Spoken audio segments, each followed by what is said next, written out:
not winning 90% of your new business because you have some sort of incredible value. I'm going to take a bit of a different angle. We got a budget this big. I'm going to give it to you because you have a really killer plan. You give a Red Bull to a turtle, what do you expect? I think that's a dead turtle.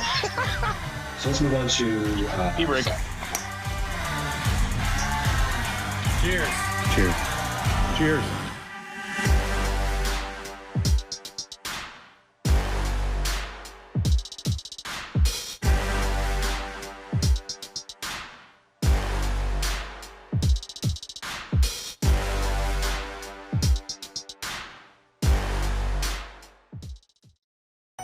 Does your current premium finance company lock you into long-term agreements? That's because they don't want you talking to us. At IFS, we win your business the good old-fashioned way, with customer service. I know you don't always have to use a premium finance company, but when you do, you should use IFS. Cheers. Hi there, and welcome to another episode of the Digital Insurance Pint podcast. I'm your host, Tom Reed, and as always, I'm joined by my colleagues, Steve Earle, CEO of Cheap Insurance. Been practicing that for weeks. Jeff Roy, CEO of Excalibur Insurance. Not quite as cool, but hey. And Adam Mitchell, CEO of Mitch Insurance. Hey, everyone. Hey. And today we're very pleased to be joined by Matthew Turack, CEO of CAA. Welcome, Matthew. Great to be here. Thanks, everyone. All right, awesome. So we are going to, first I'll do a quick shout out to IFS Premium Finance, our sponsor, as well as the Excalibur Read to Ride program, our charity sponsor. And speaking of Read to Ride, Jeff, do you want to start with our rapid fire on Matthew? We're going to get things rocking here. I know many brokers know of CAA, and many brokers that don't have them, they all want CAA. So we're going to we're going to introduce you to Matthew and get to know him a bit better. Matthew, who's your favorite singer or band of all time? It's got to be Canadian. So I'll fully admit that I'm not the massive, huge music guru here. So, I'll leave it with Bryan Adams. Bryan Adams is great. Who's your favorite sports team? Oh, Toronto Maple Leafs, by far. 100%. Now, everybody saw, again, we're recording this. The Leafs came back from being down 4-1, and they've came back from being down 4-2. Two things that have never happened in Leaf history. Our question, Matthew, are the Leafs going to put Tampa out, or are they going to lose? No, I would say we're putting them out of the first round. Don't know which game, but we're putting them out of the first round. And the Leafs will break their streak and go to the second round. And you will notice, if you go back to our podcast, I did predict the Leafs will get past the first round this year. After that, who knows, right? But anyway, when you're not busy running CA, Matthew, tell our listeners, what do you do for fun or in your spare time? Well, right now I'm taking my MBA through Queen's University, so I have no spare time because that's evenings, weekends, and every spare minute. But really, when I'm not spending the time with my family and kids, I have two daughters that are teenage girls now. Whole bunch of stories there. But outside of that, hockey and golf. I love to play hockey and golf, and so I try and get out as much as I can. Try and beat Adam on a drive, which is not happening. If you do beat him, he ends up hitting you in the back of the head with a ball, right, Adam? I mean, I said 4. Now, if you're doing your MBA, Matthew, you probably don't have time to read anything right now. So I'm going to ask you, besides textbooks, I'm going to ask you if there's any book you're currently reading, if you have time, or tell us what's the latest iPhone app or app you loaded on your phone. The latest iPhone app that I loaded was Maple Wellness. So if you're a CA member, you get Maple included in your membership. So I loaded that on. The last question, when you're done your MBA, where are you going to travel with your family to celebrate being done your MBA? Or if you have a trip planned, where do you want to go with your family? So when I'm done, which hopefully will be in December, I would love to go to Italy. I've never been to Italy, and I would love to actually visit Italy and take the family there. They're old enough that they now can appreciate it, and it's just I would love to see the culture there. Italy's amazing. Pass it over to you, Tom. Let's talk about CAA. So maybe you can just give us it's timely given you're doing your MBA. Why don't you give us the high-level perspective on CAA's business strategy? Yeah, so CAA, I mean, not many people know CAA's parent is a non-for-profit club. So everyone, the membership organization that's been around since 1903, advocating for roads, helping put first street signs and build the first roads for motorists, is really the foundation of where CA comes from. And there's clubs in every province. In some provinces, there's 3 different clubs, but we do a great job. One of the best organizations it really saving people on the side of the road and coming to the emergency when people need us the most, and being there. And so, we're known really well for being the tow truck company, and everyone, recognizes the CA tow truck and the heroes that come along with that. And so, then in the 60s, we started our travel company. The company and the insurance companies I'm going to talk about are owned by what we call CA Club Group, and CA Club Group used to be South Central Ontario and Manitoba, and so we merged together, and we're called CA Club Group. And within CA Club Group, we have 3 insurance companies. So I'm responsible for 3 insurance companies. Tom called me the CEO, but I'm actually the group president. I have a boss that's the CEO, so I will respect my boss, Jay Wu, by clarifying that. my bad. That's okay. The 3 insurance companies that I'm responsible for are CA Insurance, Echelon Insurance Company, which is our specialty and commercial insurance company, and Orion, which is our travel insurance company. And Orion is better sold and known as CA Travel Insurance. And so we do business in multiple provinces. We work with the clubs across the provinces, across Canada. Commercial business we write across Canada through Echelon, and we have different specialty products in different places. And there are other clubs like AMA writes home and auto insurance and some commercial insurance in Alberta. BCA writes property insurance, travel insurance, and does ICBC auto insurance in BC, but they also sell BCA optional auto in BC, which we partner on that. Are the other provinces on an equal timeline? So I know Ontario, to when you started to roll out, I'm going to say a few years ago, but it's probably like 6 or 7 now. Did they all go at the same time, or were some earlier or later? Yeah, we're the only club that really does the broker channel. So the BCA does not have any appointed brokers or partner brokers. AMA does not as well as of yet. And so we launched, as Adam said, we launched the partnership into the broker channel in 2016. What brought you to the correct conclusion in 2016 that the broker distribution is the coolest and hippest way to go? Yeah, so it definitely is the coolest and hippest. No, Steve, it was being ready to do it. So I came into the company in 2007. Jay came into the company in 2008, and together we looked at the strategy behind the company and looked at the science that was underpinning our product and how we looked at approaching both underwriting, risk segmentation, but also systems and technology. And the journey that we were on is to, one, making sure the product, the pricing strategy, the system that enabled it was there and ready for brokers, but that we grew into that slowly. And we also didn't do what other insurance companies had done, which is create a competing product. So we didn't want to have a direct product and a broker product that was different prices. We wanted to make sure that we could have equal opportunity for everyone in all channels to sell and distribute our product, to have customers engage with the product where it's all on the same equal playing field. It's really about you guys and customers' choice.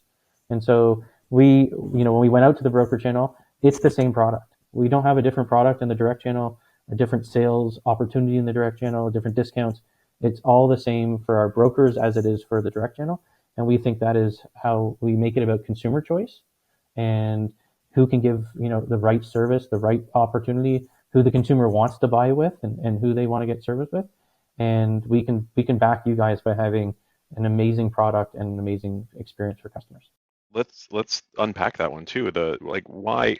So supposedly we're supposed to have factual numbers-based pricing in our industry, in this vertical, and supposedly all the insurance companies went quasi-open books to the regulator to show either the same price or a varied price. And I think what allowed you to go into the market with the same product, the same pricing, with 2 distribution channels is because the math stacked up to say it's the same. Let the customer choose.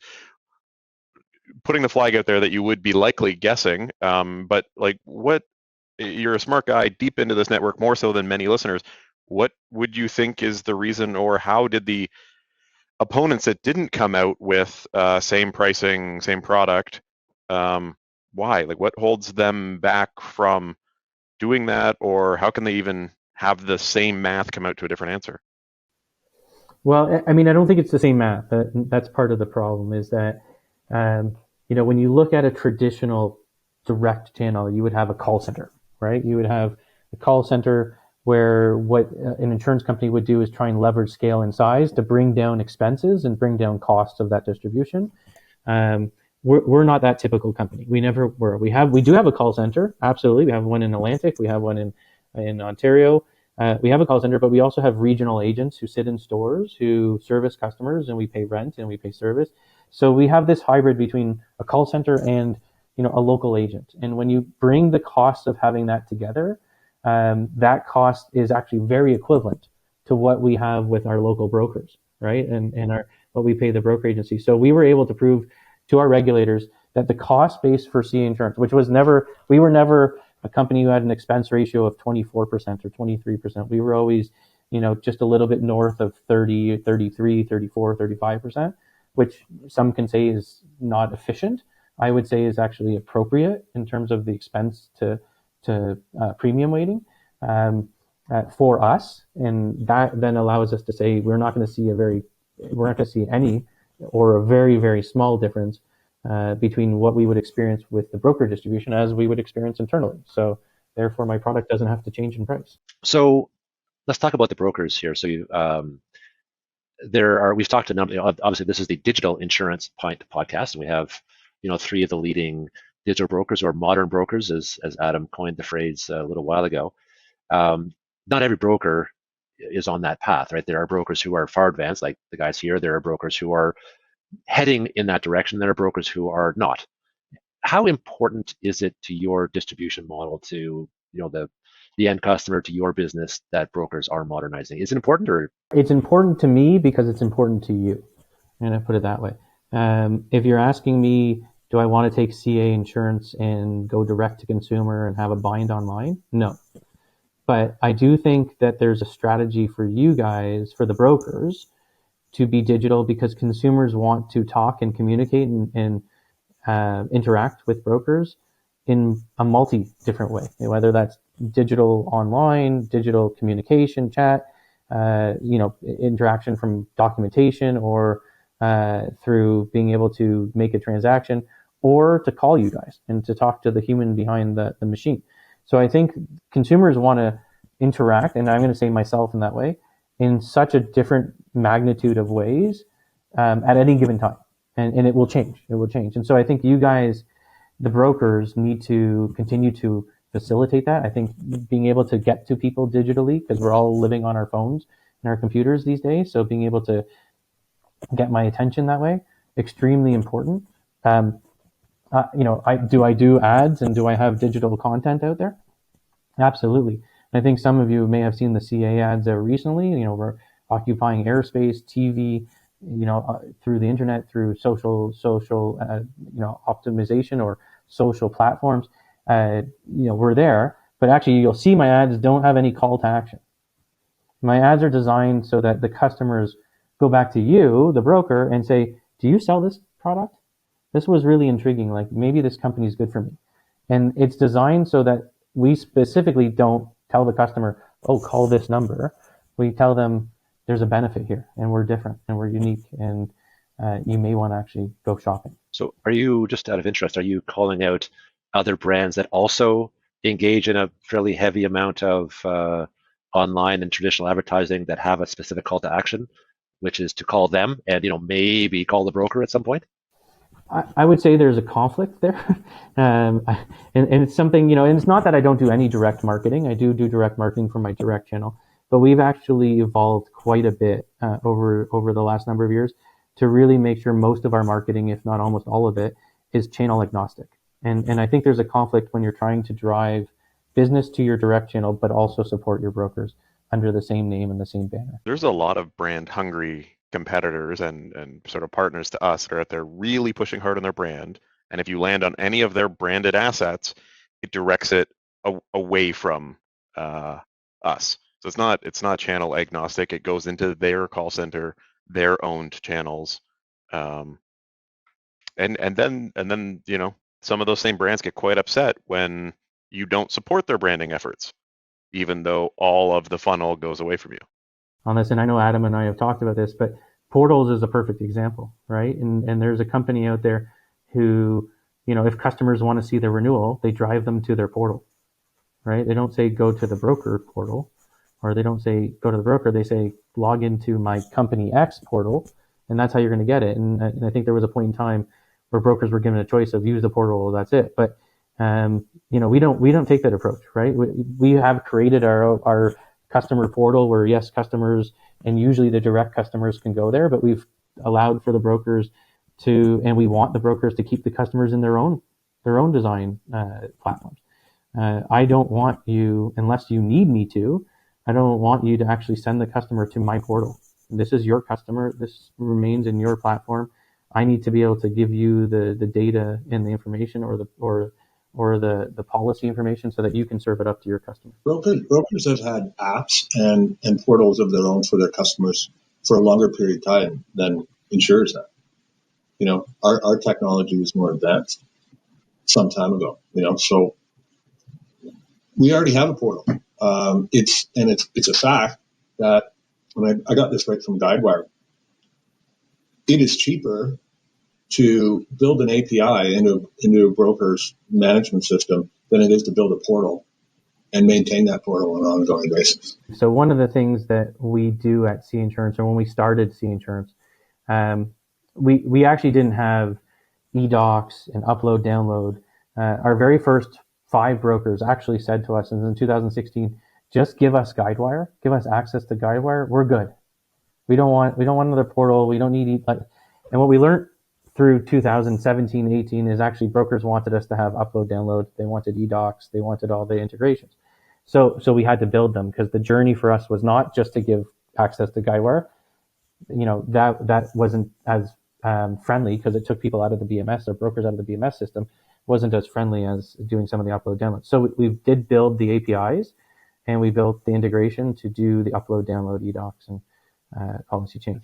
As a big supporter of brokers leveraging technology for efficiency, you wouldn't be adverse to us trying to develop our own technology to be more efficient in using your portal. Oh, not at all. Not at all. That's, and actually support and tell me how I can support you doing that.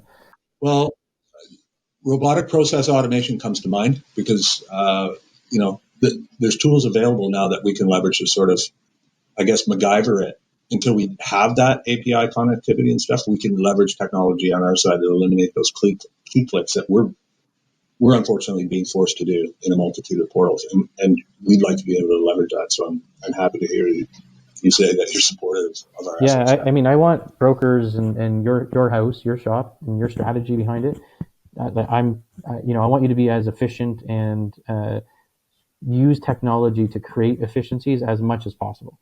I think part of the processes and pieces that we're dealing with, and we see it from an underwriting perspective. Every single time we have a broker call in for authority, a lot of times we ask, like, you have the authority, why do you need to call in for this approval?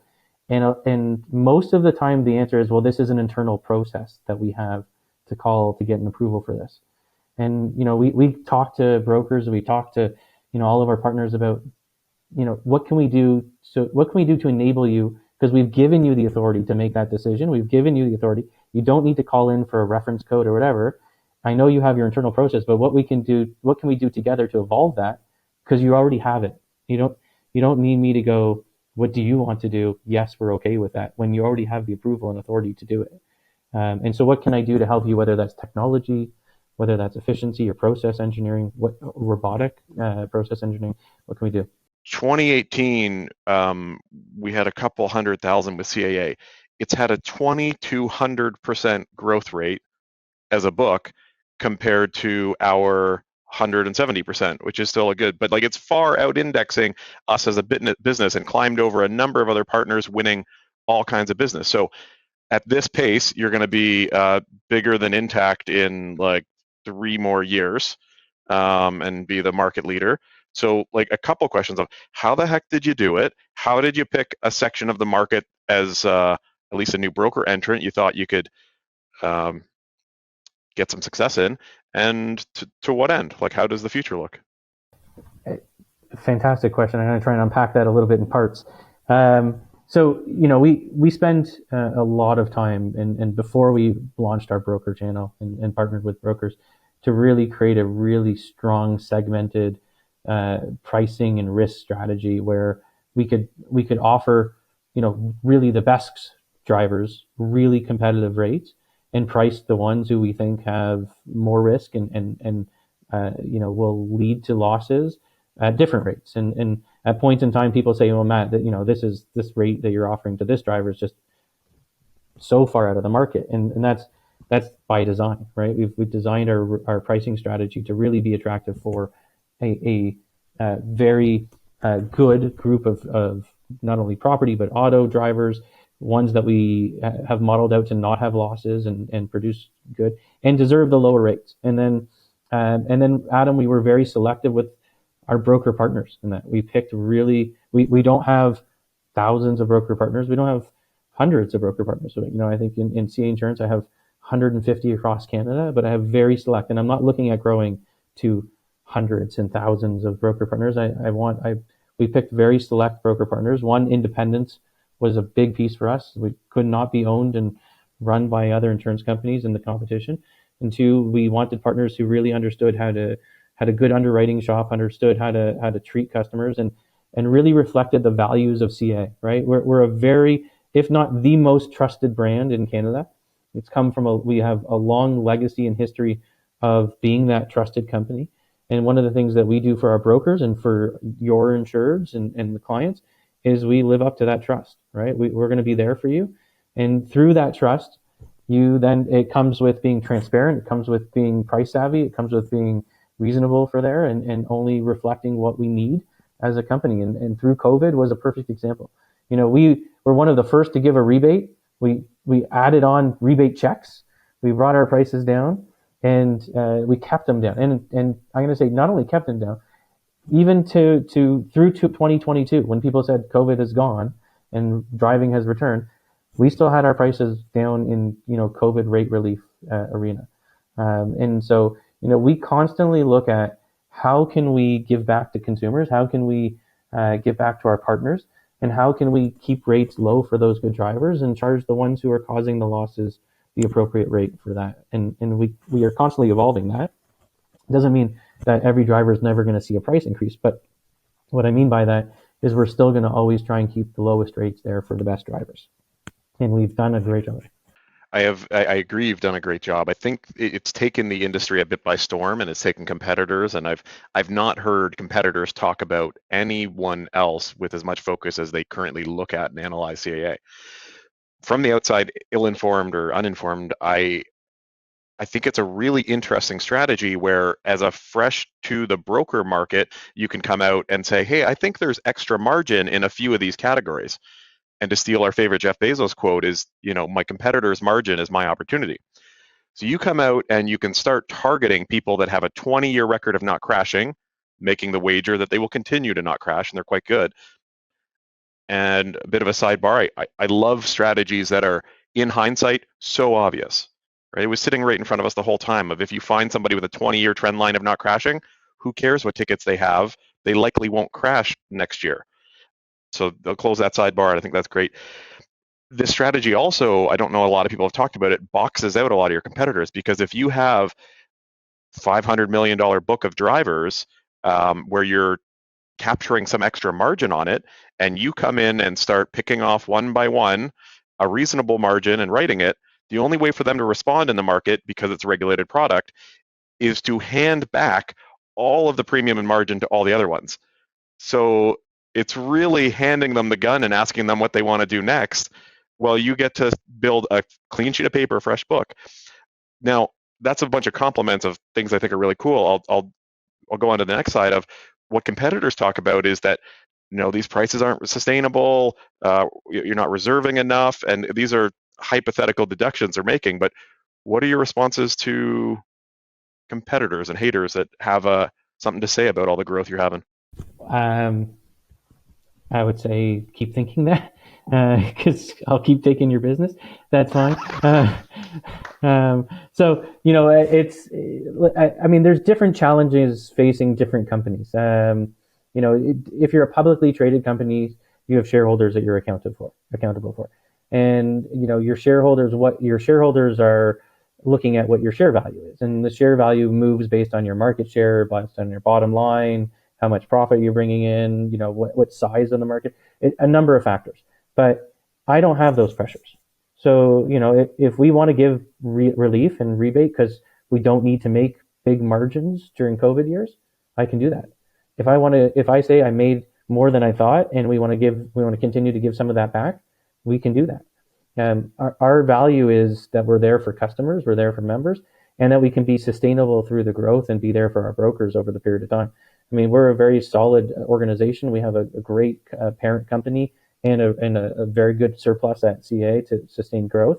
But I'm going to continue on with my pricing strategy. I'm going to continue on to price the higher risks at rates that I'm not attracting them. And I'm going to continue to provide appropriate pricing and really competitive pricing to those, as Adam, you said, the 20-year clean drivers there. I think that, that's just an illustration of one segment, but we're going to continue to do that.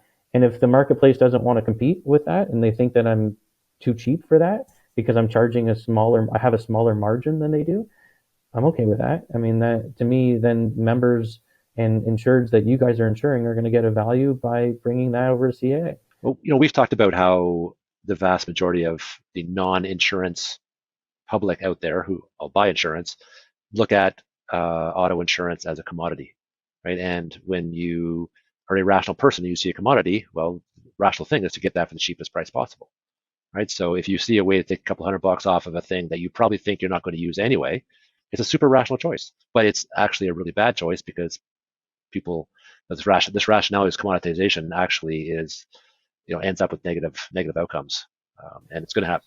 Well, I mean, listen, I think most people in our communities don't wake up every day and start thinking about their insurance policy, and they don't look forward to talking about their insurance policy. I know we on this podcast and the Digital Pint love talking about insurance. We can talk about it all day long, but for the most part, most people don't love talking about their insurance policies. It's not something that when you go to a party, you start talking about DCPD coverage and you're the hit. I hide behind Jeff and I go talk to Dr. Caesar over here, and that makes me popular again. Or I talk to Adam about golf, but nobody really wants to talk about their insurance auto policy. And so, what people mainly do is go to you guys, the brokers, and say, tell me what to do. Give me advice. Explain this to me. But I trust you because I know Adam and I know Jeff and I know Steve and I trust you guys. So give me the good advice. I'm going to tell you if I disagree, but I'm going to let you guys think about it for me. And if you guys think about it for me and give me the good advice, then I feel protected. Big thing is they don't talk about the coverage. They talk about the story. I was with such and such company. Somebody hit me. I didn't have any coverage. That's what gets told, right? And that's what can happen with DCPD. So you're banging the money. The CAA member app is pretty cool. I locked keys in a rental car, and you get to watch the tow truck coming to you and things. And like the tech and innovation around the company is just kind of cool. Yeah, we've built custom built at home, and from our CEO down to our technology department, really kind of coded and custom built technology that is predictive of where breakdowns are going to happen. It uses data inputs in hundreds of thousands of ways, but whether from weather, I'm going to simplify it, from weather to traffic, to where we see roadside calls coming from, geography, topographic information. So I'm just going to simplify it. There's a lot of data inputs here that help us predict and watch, like a control tower, where we should not only have the tow trucks, but where is the breakdowns going to happen. And to Jeff, your point, it also leads to where's the accidents going to occur and who's going to come into accidents. And so we are a very scientific and data-driven organization that uses it to better not only ourselves from our customer service perspective, but better the good that we can do for members. How do we do more good? And some of that good is pricing, what Adam talked about. Some of it is the service we give, and so some of it is proactive measures. How do we get ready, for a storm? How do we get ready for a cat? What do we think the summer is going to look like from convective storm? So some of it's that predictions, but it's that proactiveness and that true member care.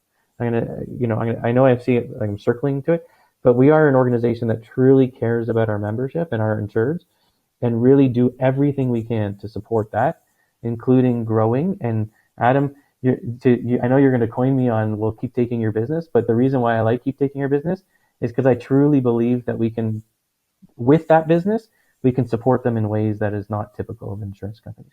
we can give them added value. We can protect them.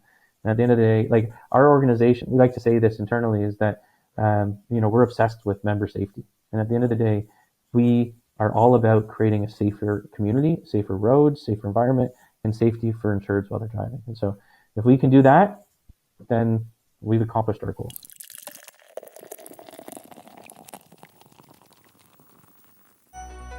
Is retention important to your brokerage? Of course it is. That's why at IFS, we have a cancellation prevention process. Want more details? Give us a call. I know you don't always use a premium finance company, but when you do, you should use IFS. Cheers.